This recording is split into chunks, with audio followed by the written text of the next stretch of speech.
এই যে কন্যা জন্মানোর পর ওরা বাড়ি চলে গেছে। ওরা বাড়ি যাওয়ার পর সমস্ত কাজ বাজ সেরে দুটো ট্রলি আমি গুছিয়ে নিয়েছিলাম। যেহেতু ওর বাবা যাচ্ছে না, দুই ছেলে মেয়েকে নিয়ে আমি যাচ্ছি, তাই ওর বাবার রান্নাবান্নাটা করতেও আমার একটু টাইম লেগেছে।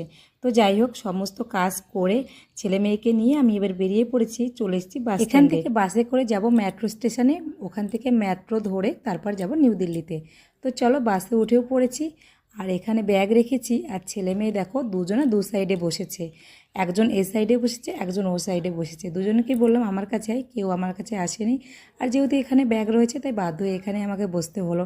তো চলো, তারপর বাস ছেড়েও দিয়েছে, এখন ধীরে ধীরে পৌঁছাচ্ছি মেট্রো স্টেশনে। আমরা যখনই বাড়িতে যাই মনের মধ্যে একটা অন্যরকম আনন্দ ফিল করে, কিন্তু জানো তো এই সময় বাড়িতে যাচ্ছি মনের মধ্যে এতটুকুও আনন্দ নেই। কারণ ফেব্রুয়ারিতেই বাড়ি থেকে ঘুরে আসলাম, আবার 1 মাস হতে না হতে আবারও বাড়িতে যেতে হচ্ছে। বিশেষ একটা কাজের জন্য যাচ্ছি যদিও, তবুও কেমন একটা লাগছে এই সময় বাড়িতে যেতে। আর যেহেতু ওর বাবা যাচ্ছে না, ওর জন্য আমাদের মনটা একটু বেশিই খারাপ।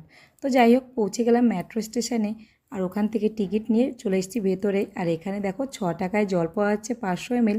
ছেলে মেয়ে বলছে মামি এখান থেকে আমরা জল নেব। ওদের বলাতেই আমি যখন স্ক্যান করে জলের বোতলটা নিলাম, ওপর থেকে যখন বোতলটা নিচেই পড়লো, এইটা ওরা ভারী আনন্দ পেয়েছে।